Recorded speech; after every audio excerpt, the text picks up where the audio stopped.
ताहिरा औरंगजेब साहब का mike. Thank you deputy speaker साहब। क्वेश्चन नंबर 208 भाई कांते छाड़ू जी। आंसर भी टेकन एज रेड सप्लीमेंट्री। मेरा ये बड़ा मिनिस्टर साहब से मुद्दवाना सवाल है कि पिछली गवर्नमेंट में एक तजवीज़ दी गई थी कि सरकारी मुलाजमीन को भी इस हेल्थ कार्ड में शामिल किया जाएगा। तो एक तो मैंने ये पूछना है कि क्या सरकारी मुलाजमीन जो हैं वो भी इसी पाकिस्तान के शहरी हैं और यहीं रहते हैं, बसते हैं, तो क्या उनको इस हेल्थ कार्ड में शामिल कर लिया गया है, उनको हेल्थ कार्ड दिए गए हैं? और दूसरा मेरा सवाल ये है कि गवर्नमेंट माशाल्लाह बहुत काम कर रही है तेज़ी से, क्योंकि उन्होंने आंसर में लिखा है कि स्टेट लाइफ को एक्निक की मंजूर शुदा जिम्मेदारियाँ प्रीमियम की क्लियरेंस ना होने की वजह से 16 दिसंबर 2024 से प्रोग्राम की सर्विसेज मुअत्तल कर दी गई हैं, जबकि 16 दिसंबर अभी आई ही नहीं। थैंक यू जी। Minister information.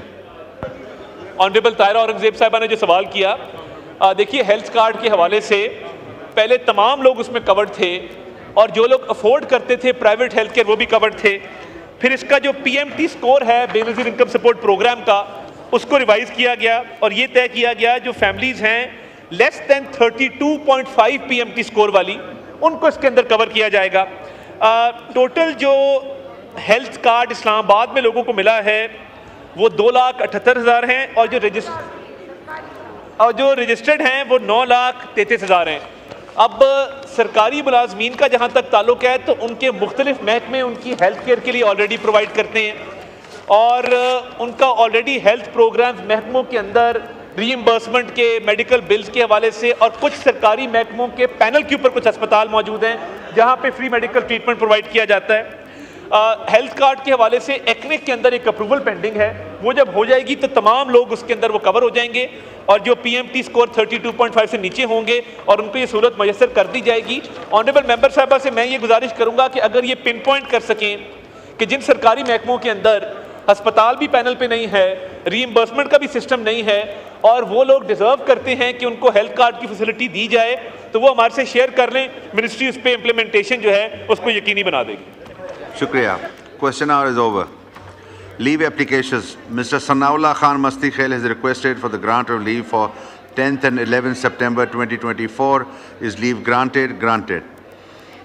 Mr. Osama Hamza has requested for the grant of leave for 12th September 2024. Is leave granted? Granted. Mr. Ali Asghar Khan has requested for the grant of leave for 10th to 13th September 2024. Is leave granted? Granted. Mr. Khurram Shehzad Virk has requested for the grant of leave for 10th, 11th and 12th September 2024. Is leave granted? Granted. Mr. Zulfikar Ali has requested for the grant of leave from the 9th to 13th September 2024. Is leave granted? Granted. Mr. Shahid Ahmed has requested for the grant of leave for 10th, 11th and 12th September 2024. Is leave granted? Granted. जी, item number 3, ये अभी तक वो उनकी इस तरह आया है मिनिस्टर साहब का, तो इसको भी डिफ़र करते हैं। कमाल साहब, मुस्तफ़ा कमाल साहब का माइक खोलें। कोई डेट तय कर लें सर, अगर फ़र्ज़ करें खुदा न खास्ता वो उनकी बीमारी लंबी मेरे ख्याल होती है। से कल तक पता चल जाएगा कि वो कोविड पॉजिटिव हैं कि नहीं हैं। अगर पॉजिटिव हुए तो फिर कुछ दिनों के बाद आएगा, अगर नहीं हुए तो नेक्स्ट डे पे हम लगा देंगे। कोई सर उनका कोई जिम्मेदार मिनिस्टर कोई दूसरा आ जाए और डिटेल ले ले, इसलिए कि ये इम्पोर्टेंट। तारड़ साहब का माइक खोलें। मिनिस्टर लॉ कोऑर्डिनेट करके तो इंशाल्लाह आई विल गेट बैक। अगर आप इसे कैरी फॉरवर्ड कर लें तो ठीक है, कल के लिए रख लें। मीनवाइल मैं तैयार कर लूँ। Okay okay, thank you. Item number 4, senator Azam Nazir Tarar साहब। ऑनरेबल स्पीकर, बिजनेस करने दें, ये जो एजेंडा पे है ये हो जाए, उसके बाद देखते हैं। Sir, I wish to move under Rule 288 of Rules of Procedure and Conduct of Business in National Assembly 2007 that the requirement of Sub-Rule 2 of Rule 154 of the said rules be suspended in order to take into consideration the Cannabis Control and Regulatory Authority Bill 2024. Now I put the motion to the House.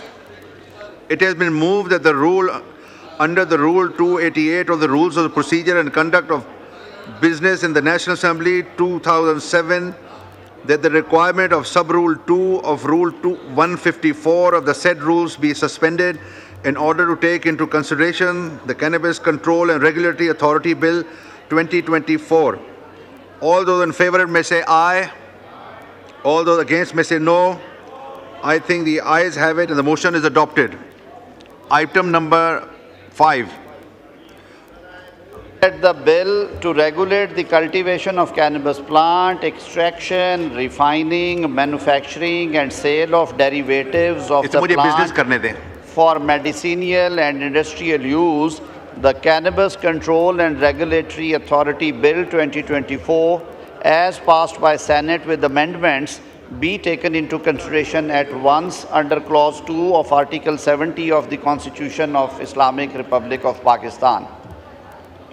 Shukriya. Now I put the motion to the House. It has been moved that the bill to regulate the cultivation of cannabis plant, extraction, refining, manufacturing and sale and derivatives of the plant for medical and industrial use, the Cannabis Control and Regulatory Authority Bill 2024, as passed by the Senate with amendments to be taken into consideration at once under Clause 2 of Article 70 of the Constitution of Islamic Republic of Pakistan. All those in favor of the motion may say aye. All those against may say no. I think the ayes have it and consequently the motion is adopted. Clause by clause reading. The bill is now taken up by clause. The question is that the clause 2 to 35 do stand part of the bill. All those in favor may say aye. All those against may say no. I think the ayes have it and consequently clause 2 to 35 stand part of the bill.